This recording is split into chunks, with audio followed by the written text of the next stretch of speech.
Bismillahirrahmanirrahim. Assalamualaikum warahmatullahi wabarakatuh. Baik, teman-teman, alhamdulillah, terima kasih atas dukungan teman-teman semua yang sudah hadir, yang sudah nonton, yang sudah tap-tap layar, yang sudah nge-gift. Barakallahu fikum. Mudah-mudahan teman-teman dalam keadaan sehat semuanya.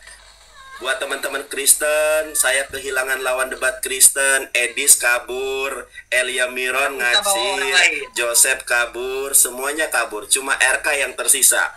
RK juga banyak mengajukan syarat, gak boleh ini, gak boleh itu. Oke, ya, coba saya ikuti. Nah, teman-teman, baik, di dalam Islam itu asas pernikahan, baik di dalam Al-Quran maupun di dalam kompilasi hukum Islam, asas pernikahan itu adalah satu istri. Nah, kita lihat di dalam Al-Quran surat An-Nisa ayat ketiga. Ayat ketiga ya teman-teman ya. Ini saya bacakan kepada teman-teman ya. Oke. Nah, saya bacakan ayatnya. Nih, teman-teman ya, saya bacakan a'udzubillahi minasyaitonirrajim. Pankihu ma toba lakum min nisa'i masna wa thulatsa wa ruba fa in khiftum ala ta'dilu fawahidatan aw ma malakat aymanukum zalika adana ala ta'ulu. Artinya apa? Artinya maka kawinlah wanita itu yang kamu senangi 2, 3 atau 4. Ini belum ini ya. Ada syaratnya. Kemudian jika kamu tidak akan dapat berlaku adil, maka kawinilah seorang saja. Jadi asas pernikahan itu seorang aja. Syarat kamu berpoligami itu adalah berlaku adil. Nah, teman-teman ya, itu ayatnya.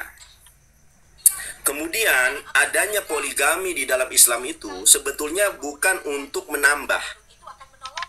Di zaman jahiliyah sebelum Nabi Muhammad SAW diutus sebagai nabi, maka orang-orang Arab itu bahkan menikahi wanita tidak terbatas, teman-teman.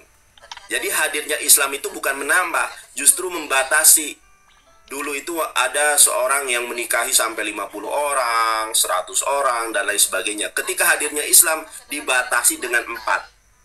Nah, 4 itu bukan hanya pembatasan, asal muasal, awal mualalnya, asas asas pernikahan di dalam Islam itu adalah pawahidatan, karena syarat untuk berpoligami itu syaratnya adil.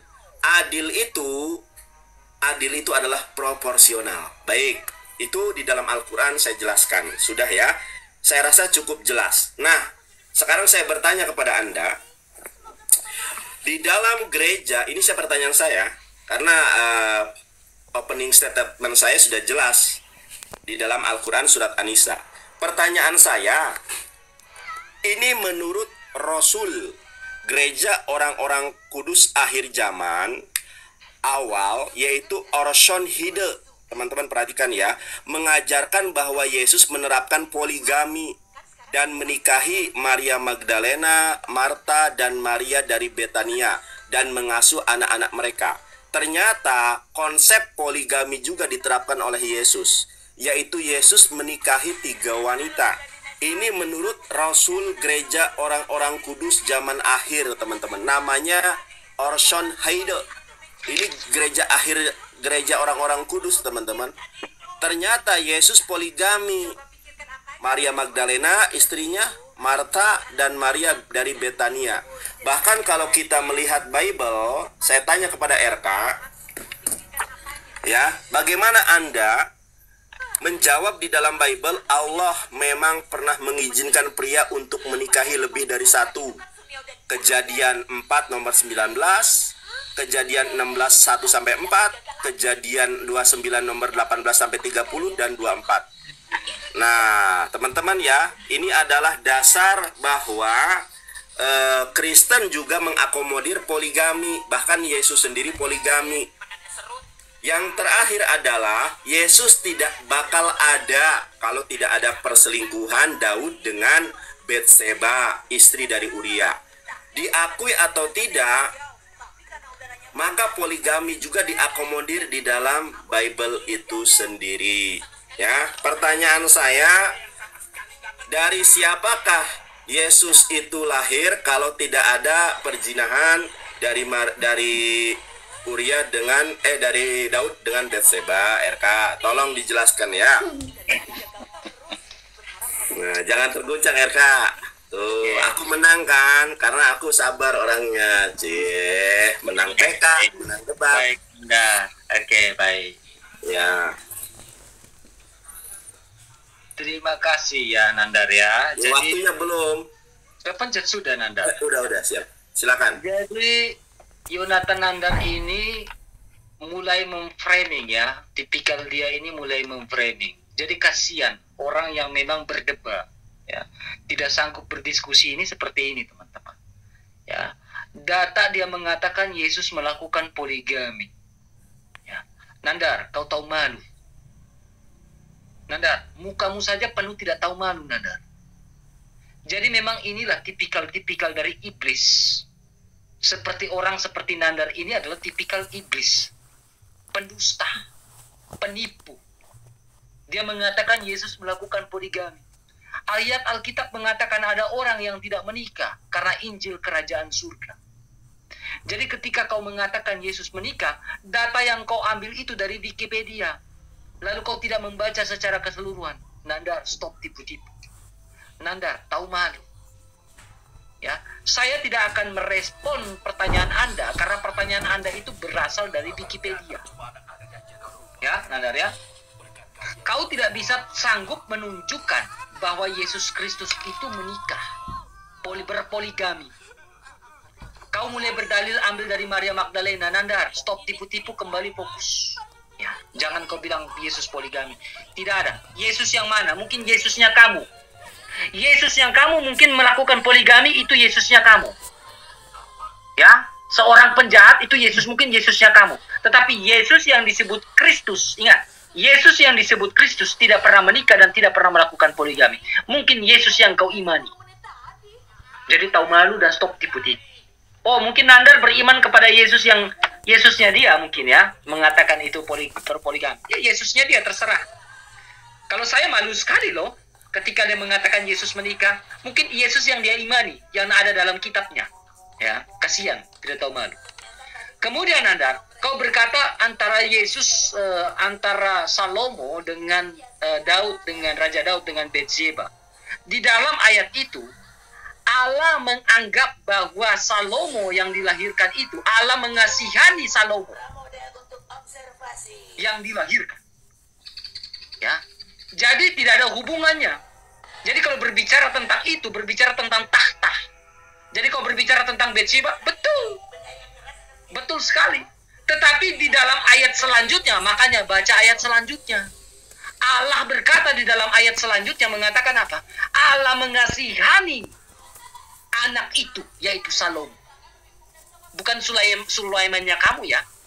Kalau Sulaimannya kamu saya tidak tahu arahnya dari mana.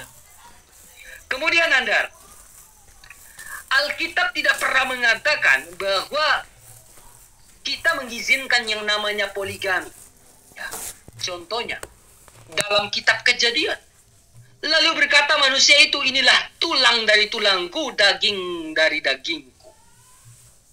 Ia menamakan perempuan itu sebab diambil dari laki-laki.